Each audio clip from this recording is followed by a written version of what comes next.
أعوذ بالله من الشيطان الرجيم بسم الله الرحمن الرحيم সম্মানিত দর্শক শ্রোতা মণ্ডলী, আজ আমি এমন কয়েকটি দোয়া ও আমলের কথা বলবো শবে বরাতের রাতে, যে আমলের বরকতে আপনার সকল হাজত পূরণ হবে। আল্লাহ রব্বুল ইজ্জত আপনাকে এমন মাহবুব বানিয়ে নেবেন, আপনি আল্লাহর দরবারে হাত উঠাবেন, হাত নামানোর আগেই আপনার সব দোয়া কবুল হবে। অধিকাংশ লোক জানতে চান ভালো ঘরে যেন বিয়ে হয়, ছেলের যেন চাকরি হয়, ভিসা হচ্ছে না, অমুক কাজ আটকে আছে। এই ধরনের আটকে থাকা কাজের জন্য আমল নবী করিম সাল্লাল্লাহু আলাইহি ওয়াসাল্লামের জবান মোবারক থেকে আবু দাউদের হাদিসের মধ্যে আছে, সেটিও আজ আপনাদের সাথে শেয়ার করব। এই আমলটির দ্বারা আপনার দুনিয়াও সুন্দর হয়ে যাবে, আখিরাতও সুন্দর হয়ে যাবে। তাই প্রত্যেক নরনারীর উচিত খুব গুরুত্বের সাথে আমলটি শিখে নেওয়া, দোয়াগুলো শিখে নেওয়া এবং যথাযথ কাজে লাগানো। মনে রাখবেন, রব্বুল আলামিন যখন কাউকে পছন্দ করেন তখন তাকে তিনটি নিয়ামত দান করেন।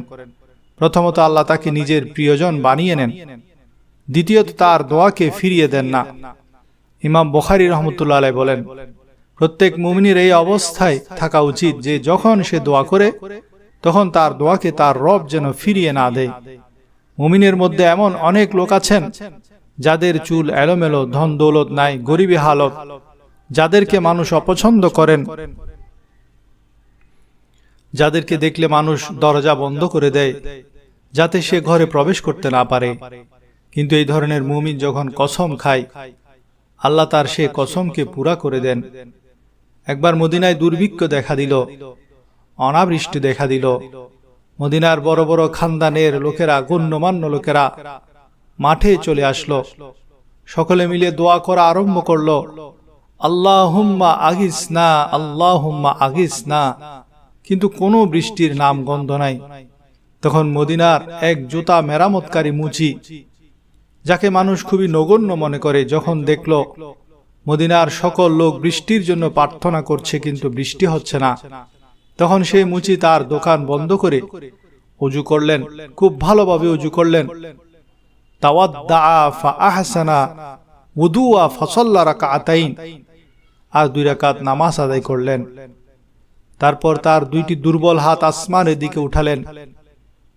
এর আগে অসংখ্য গণ্যমান্য মদিনার লোক হাত তুলেছেন, কিন্তু এক ফোঁটা বৃষ্টিও আসলো না।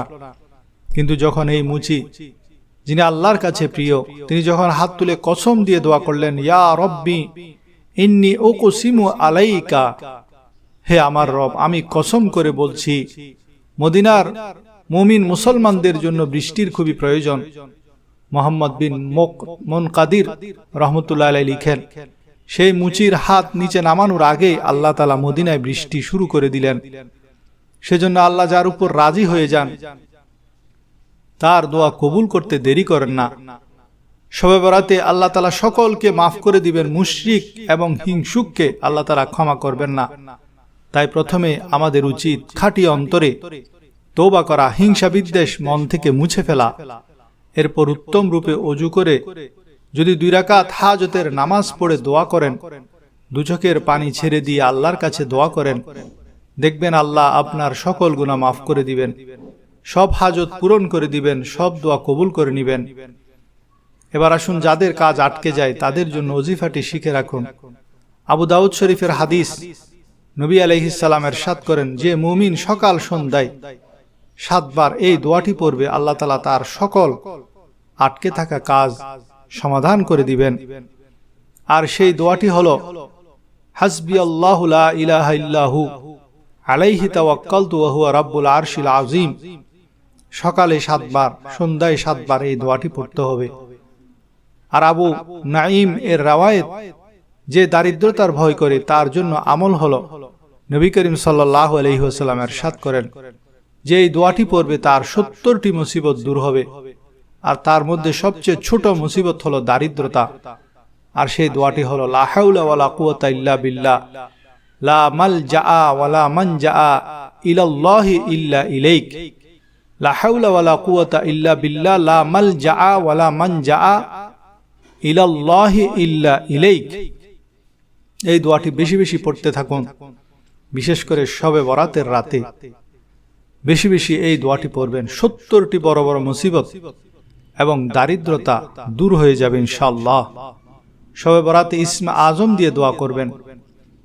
আর আবু দাউদ শরীফের 1495 নম্বর হাদিসের বর্ণনা, আনাস রাদিয়াল্লাহু থেকে বর্ণিত, তিনি রাসূল সাল্লাল্লাহু আলাইহি ওয়াসাল্লামের সঙ্গে বসা ছিলেন। এই সময় এক ব্যক্তি নামাজ আদায় করে এটা বলে দোয়া করল, আল্লাহুম্মা লা ইলাহা ইল্লা আনতাল মান্নান বাদিউস সামাওয়াতি ওয়াল আরদি ইয়া যাল জালালি ওয়াল ইকরাম। আল্লাহুম্মা লা ইলাহা ইল্লা আনতাল মান্নান বাদিউস সামাওয়াতি ওয়াল আরদি ইয়া যাল জালালি ওয়াল ইকরাম।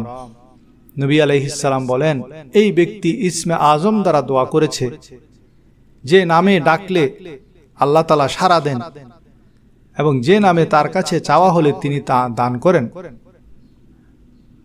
তো আরেকটি ইসমে আজম হলো, আল্লাহুম্মা ইন্নী আসআলুকা বিআন্নী আশহাদু আল্লা ইলাহা ইল্লা আনতাল আহাদুস সামাদ আল্লাযী লাম ইয়ালিদ ওয়া লাম ইউলাদ ওয়া লাম ইয়াকুল লাহু কুফুয়ান আহাদ। আল্লাহুম্মা ইন্নী আসআলুকা বিআন্নী আশহাদু আল্লা ইলাহা ইল্লা আনতাল আহাদুস সামাদ আল্লাযী লাম ইয়ালিদ ওয়া লাম ইউলাদ ওয়া লাম ইয়াকুল লাহু কুফুয়ান আহাদ। সুতরাং তওবা করে সালাতুল হাজত পড়বেন, তারপর যেই 4টি দোয়ার কথা বলেছি সেগুলা পড়ে দোয়া করবেন, তারপর ইচ্ছে মতো আল্লাহর কাছে চাইবেন। নবীজি কসম করে বলেন, আপনার দোয়া কবুল হবে, আপনি যা চাইবেন তাই পাবেন। হাদিস শরীফে এসেছে, তাফসীরে মাজহারিতে হাদিসখানা নকল করা হয়েছে যে হযরত আব্দুল্লাহ ইবনে জুবাইর রাদিয়াল্লাহু তাআলা আনহু বলেন, যদি কোনো ব্যক্তি অভাব অনটনের সময় এই সূরাটি পাঠ করে তাহলে তার অভাব দূর হয়, সংসারে শান্তি আসে এবং রিজিকে বরকত হয়। দারমি শরীফের হাদিস, হযরত আতা বিন আবি রাবাহ রাদিয়াল্লাহু তাআলা আনহু বর্ণনা করেন, আমি শুনেছি যে রাসূলুল্লাহ সাল্লাল্লাহু আলাইহি ওয়াসাল্লাম বলেছেন, যে ব্যক্তি দিনের বেলায় এই সূরাটি তেলাওয়াত করবে তার সব হাজত পূর্ণ হয়ে যাবে। তেমনিভাবে তাফসীরে মাজহারিতে আরো একটি হাদিস নকল করেছেন। হযরত ইয়াহিয়া ইবনে কাসীর রাহমাতুল্লাহ আলাইহি বলেন, যে ব্যক্তি সকালে এই সূরাটি পাঠ করবে সে সন্ধ্যা পর্যন্ত সুখ এবং স্বস্তিতে থাকবে, আর যে সন্ধ্যায় পাঠ করবে সে সকাল পর্যন্ত সুখে শান্তিতে থাকবে। এক অভাবী লোক এক বুজুর্গ আল্লাহওয়ালার কাছে আসলেন। বুজুর্গ তাকে প্রতিদিন সকালে, দুপুরে এবং সন্ধ্যায় একবার করে মোট দিনে 3 বার এই সূরাটি পড়ার জন্য এবং সূরা পড়ার পর আল্লাহর কাছে তার প্রয়োজনের কথা দোয়ার মাধ্যমে বলার জন্য বললেন। সে লোকটি আমলটি করা আরম্ভ করলো। এভাবে 7 দিন করার পর সে কবুতর পালতো। তার কবুতরের খাঁচার ভিতর একটি শিকারী পাখি এসে ঢুকে পড়ল। কবুতরের আওয়াজ শুনে সে মনে করলো বিড়াল কবুতরের খাঁচায় হামলা করেছে। সে গিয়ে দেখে ভিতরে অচেনা এক পাখি। সে দরজা বন্ধ করে দিল আর শিকারী পাখিটি ধরে ফেলল। সেটি খুব দামি একটি পাখি ছিল এবং সেটি সে 7.5 লাখ টাকায় বিক্রি করলো। তার অভাবও দূর হয়ে গেল। সে অভাবী বলে, এটা হলো আমার সেই ওজিফাটির বরকত যেটি আমি গত 7 দিন যাবত করছি। আর সেই ওজিফাটি হলো প্রতিদিন সকালে, দুপুরে এবং বিকালে একবার করে মোট 3 বার সূরা ইয়াসিন পড়া। আমরাও যদি প্রতিদিন 3 বার না হয় সকালে একবার, সন্ধ্যায় একবার যদি সূরা ইয়াসিন পড়ি তাহলে আল্লাহ রাব্বুল আলামিন আমাদের প্রয়োজন পূরণ করে দিবেন, অভাব দূরীভূত করে দিবেন।